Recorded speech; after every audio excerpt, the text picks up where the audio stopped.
And joining me now is Professor David McCuan, a political science professor at Sonoma State University. Thank you so much for being with us. Well, pleasure to join you. Thank you for having me. Now, you are talking to engaged younger voters in your class every week. What are they saying about the candidates and their economic plans? It's got to be top of mind, considering there are students that are going to graduate with student loan debt, and most, if not all of them, are going to be entering the workforce. What are they saying about it? All right, so we do see some differences based upon gender. Those gender differences are reflected overall in what we see in the support for Kamala Harris and Donald Trump. Obviously, top of mind is the economy, but those tend to be like quality of life issues, things wrapped around multi-generational family situation. There are people living with them who might not be part of their immediate family, for example. So that puts off issues related to taking care of your car, taking care of your teeth, taking care of your household, putting things off because of affordability issues. Obviously, with increases in college affordability or increases in college costs, that becomes a concern. Where that comes to really kind of hit the road is, look, there are more women in college than ever before.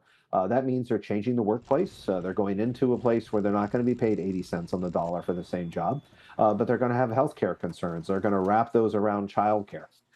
And all of that they see as hitting the pocketbook. So the economy remains front and center. There might be differences on issues related to abortion, but if we look secondarily, the second issue, it often comes up to be about quality of life around immigration or issues around security that are related to the pocketbook. Again, the pocketbook being the primary motivator here.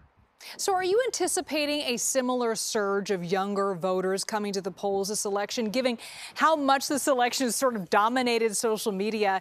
You know, remember, Barack Obama's success can be credited for his campaign's social media push. Are you seeing the same trend here? Yeah, we are seeing similar trends. I mean, for example, when Taylor Swift comes out and says that she's for Kamala Harris, we see a bump in registration in Pennsylvania as a battleground state, just as one example.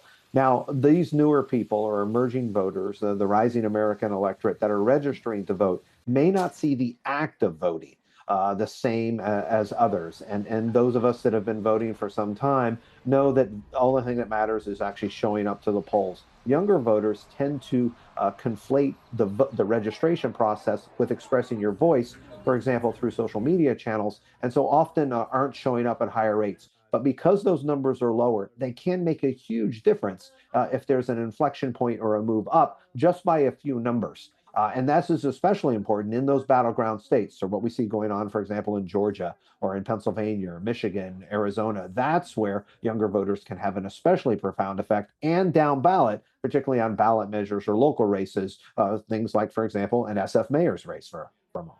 Yeah, let's get back to the economy for a moment here. Kamala Harris today spoke to a couple different groups trying to convince voters that she's pro-business, but also questioning Trump's position on tariffs, calling them a Trump sales tax. Do you think she's doing enough to distance herself from President Biden and also break down her own plan for the economy? No, she's not doing enough. And here's why.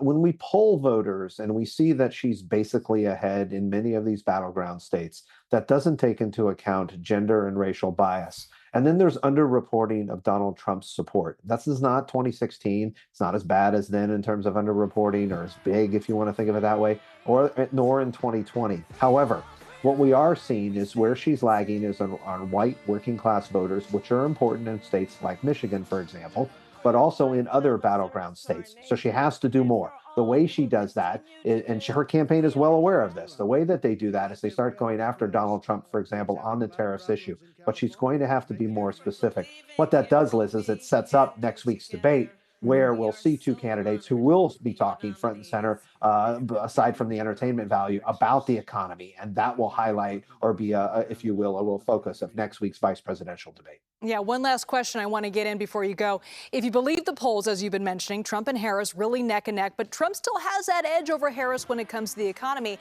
How big of an impact do you think that will have on Election Day? And do you think it's possible that there's going to be some voters who don't agree with Trump on most issues, but appreciated getting a bump in their wallets? They might hold their noses to vote for the former president come the Election Day. Do you think that's going to happen? That is a possibility, and it's a possibility because we're seeing in the numbers she's fundamentally changed the race. She has closed the gap.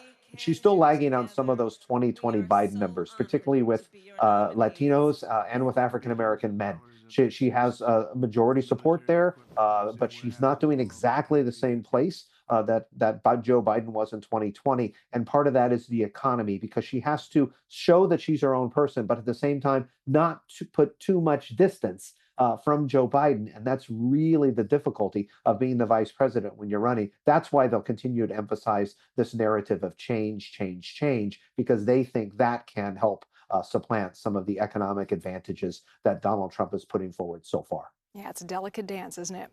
All right, Professor David McCuan, thank you so much.